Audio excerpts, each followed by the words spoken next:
All right, we're back. We're doing another altcoin hunt drop today. We are going to be reviewing Zebec Network. What a weird name. This was a request from a viewer.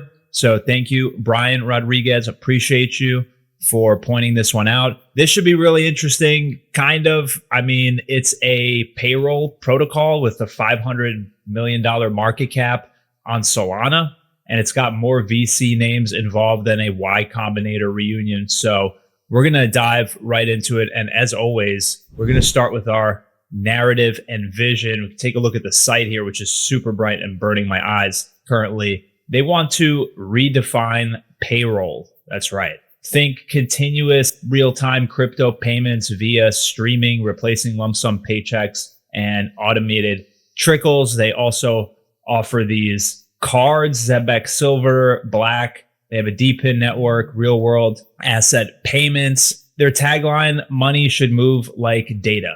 Okay, decent, I guess. Good sound. But here's the rub. This isn't a new concept. Superfluid, Sablier, and others have been streaming tokens since before Zebec was even registered or a thing. The real differentiator here is that they're aiming to bridge this tech with real world enterprise use, including some compliance friendly rails. They're also expanding it to DePIN, as I mentioned, custody, and of course, the debit cards, and all while still trying to nail the payroll narrative. That's a lot of hats for a protocol that still hasn't scaled to critical adoption. So for me, this is normie friendly, right? The narrative, it has a real world use case, which is much better than most of the tokens I review, but it's already done by some older protocols. It feels like feature sprawl, like they're just attempting to do too much here. Focus on one thing and become the best at that, and then move on to other things. There's zero cult branding also. And the name is, this is like corporate slop type of name, Zebec Network. Don't know what it means. It's hard to say, honestly. So anyway, for narrative and vision, I gave it a score of 13 out of 20. They do have a white paper. You can check it out here, V3.1. It is about 29 pages of all kinds of stuff in here. So I'm not going to read it. We're just going to skip on that. I took a look at it really quickly, and they have a white paper, so that's good. And also their tokenomics, which we'll get into, which was kind of interesting. And that's what we'll go into next, actually, is the tokenomics. So this is in their white paper, but let's take an actual look at what's going on today on August 6th. So this is their allocation. Their unlocks are almost done, which is good.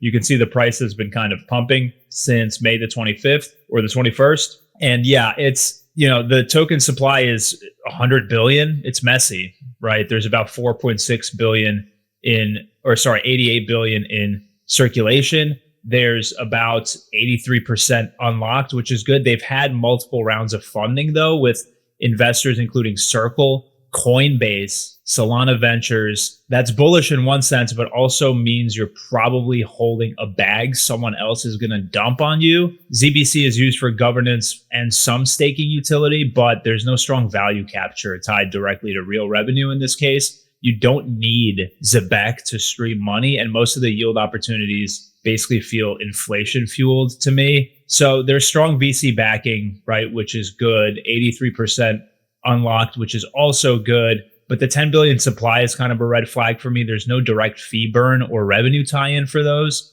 And the unlock structure is, I don't know. I've seen some crazier ones, but this is weird to me. It just seems off. Where do they get these percentages? Why? Why is 20% to contributors? There's 10% in seed, 11% in private. Community rewards is the other, pretty much 50%. I'll give tokenomics and supply a score of 11, and we can move on to tech and execution. On the surface, this is where ZBC does actually shine. There's real streaming infrastructure. They do have functioning D-apps. I'm not going to look at it sort of all at the moment, but you can kind of see their card that they're launching and RWA payment system. So they have an app. It's nice. It's got a good UI. They're not just a white paper product. They've launched all of this stuff, and they seem serious about building bonus points for actually shipping across chains. But they're trying to build a real-time money router and a custody infrastructure stack and a payments card system all at once. Like, pick a struggle.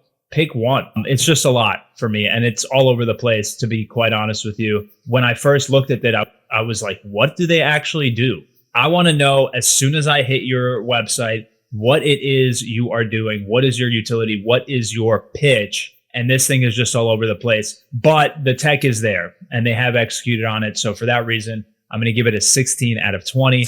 And we can move on to market structure and liquidity. Again, it's currently hovering around 500 million market cap. You can get it on all the big exchanges. Liquidity is solid. There's enough depth to the trade in and out without too much slippage. But here's the catch. Most volume for this honestly kind of looks inorganic to me. And there's bot churn, there's wash trading, there's incentivized volume. Like, pick your poison as to what's actually going on here. And with that much supply still out there, that does increase the sell pressure. So it is listed on a bunch of exchanges. That's good. There's deep enough liquidity for retail. That's also good.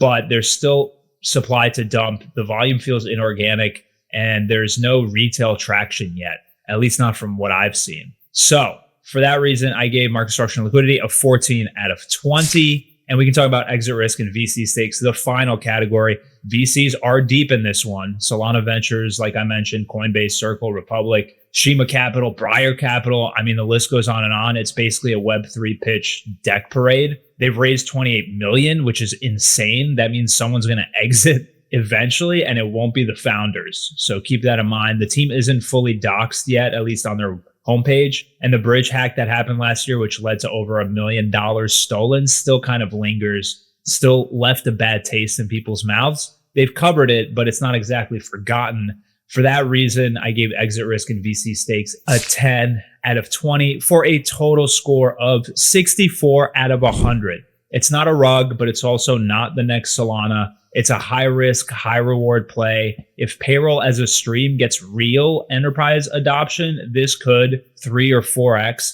But between the VC pressure, the supply, and the lack of retail energy, don't expect a moon mission unless they lock in a mega partnership, in my opinion. If you want exposure to this, I would suggest keep it really small. Treat it like a high beta tech stock that's wrapped in Solana. So that's basically it. Zebec Network in the books, real-time payroll, serious infrastructure ambition, and a token that may or may not survive. But for me, it's a no, dog.